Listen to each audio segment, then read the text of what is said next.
What is your name? Wing Commander Abhinandan. Okay. I hope you have been treated well over here with us. Yes, I have, and I would like to put this on record. And I will not change my statement if I go back to my country also. The officers of the Pakistani army have looked after me very well. They are thorough gentlemen, starting from the captain who rescued me from the mob and from his jawan, from his soldiers, and thereafter the officers into the unit which I was taken to. Okay. This is what I would expect my army to behave as, and I am very impressed by the Pakistani army. Okay, wonderful.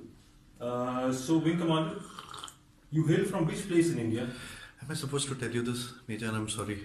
I'm from down south. You're from down south? Yeah. Okay. And are you married? Yes, I am. You're married? Yes. Okay. I hope you like the tea. The tea is fantastic. Thank you. Okay. And now coming over to some specifics. Which aircraft you were flying? I'm sorry, Major. I'm not supposed to tell you this, but I'm sure you found the wreckage. And what was your mission? I'm sorry, I'm not supposed to tell you this. Okay. Thank you.